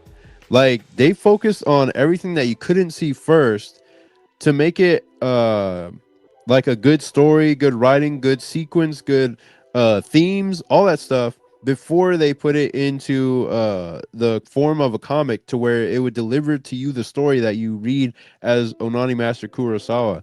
And I only heard about it on a live stream a long time ago in the black part of like anime tube or manga YouTube, where they were talking about uh what's that Hana something uh something Aku no Hana. They were talking about Aku no Hana, and they were saying there's other manga that's like it is called Onani Master, and they were saying, oh, it's so good, it's the best thing ever. And I was just like, okay, yeah, we'll see about that. And I just gave it a shot on a whim, and I started reading it, and I didn't stop reading it until it was done. I was just like, whoa, this is really good. And the story didn't let up until the end of it. And I was just like, wow, that was so good. It's a story that might make some people cry. Like it wasn't a story that made me cry, but I felt so deeply um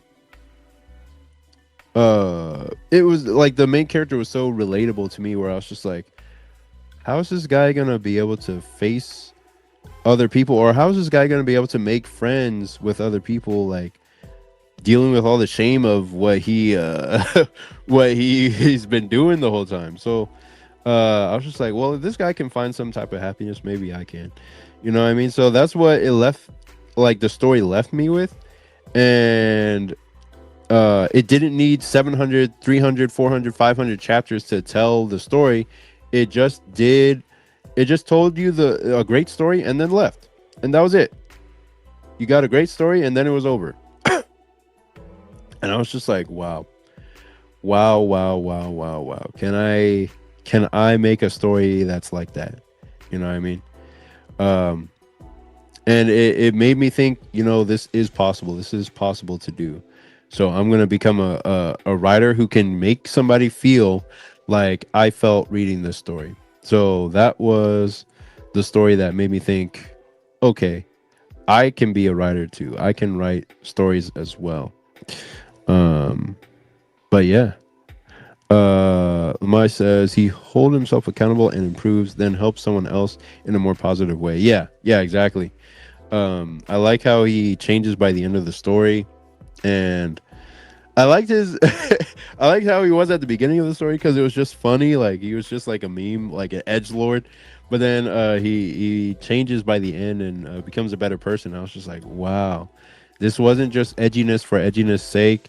And then it didn't involve any superpowers or extra abilities or anything. It was just a guy and his issues and a girl and her issues, and then they come together eventually to um I don't know, make shit worse for a while until it just somehow gets better later on. Master Panda says it's been a while, quite a long time since I've actually been immersed in a story that hooked me that well. I just kept revisiting old nostalgic stuff like Miyazaki, for example. Yeah. GX Miggle says I will check it out only to see if I can meet a similar POV as you. Yeah, definitely check it out. It's gonna be a fun ride. Like it's short and sweet. Um, is it weirder than Golden Boy? No, It's not weirder than Golden Boy. And the anime was kind of weird, but the manga for Golden Boy is even weirder to a point where I just had to dip out. I was just like, okay, this is weird for no reason. Uh Onani Master is weird, but it's weird for a purpose. Like it's weird for a purpose just to show what this main character is about at first, and then the story is about something deeper at the core of it. So when you read it, it's like, oh, okay, I understand what the meaning behind this guy. Um, but it is definitely not weirder than Golden Boy. Golden Boy was so weird. Like it's funny. The manga for Golden Boy is funny, or the anime for Golden Boy is funny. But then if you try to read past the anime stopping point, it just gets so weird to the point where it's just like it jumps the shark, and it's like that's too weird for me, bro. And so it'll stop some people from reading it and continuing on. I was just like, yeah, okay, this is not only weird, but it's not making sense. So for that reason, I'm out. But the anime is still gold, like it's still top tier in terms of hilarity and funniness. Good. Don't read it. Jake Smickle says never read the manga though. Yeah, don't read it. But yeah. As weird as Golden Boy anime was, it still had great themes at the core as well. Yeah, the anime, it was fun and good, but the manga you don't have to go past the anime. It's fine that you just stay at the 6 episodes and it's all good. Master Panda says Golden Boy is so freaking funny to me. Even my wife messed with it. That's rare actually. But yeah, Golden Boy, the anime is really really funny, especially in English dub. I didn't expect it to be that funny in English dub, but actually that's how I watched it to begin with. English dub of Golden Boy is hilarious. But yeah, for now that's it. I'm gonna cut it off at 2 hours. My phone is about to die. It's got like, I don't know, 15% battery left. But yeah, this was really fun, guys. Appreciate you guys coming out to the show and hanging out with me today. I'm gonna go ahead and end the live stream in a second. But yeah, just know that I'm moving out from this place. I'll come back with more videos probably once I'm done moving, or maybe I'll find a way to make some for Monday and just keep going from there. Find out, just run and gun with the videos and stuff. But yeah, it's been fun. I had a nice little break, and I'll get back to it pretty soon. So appreciate you coming out, and I'll see you in the next one. Peace.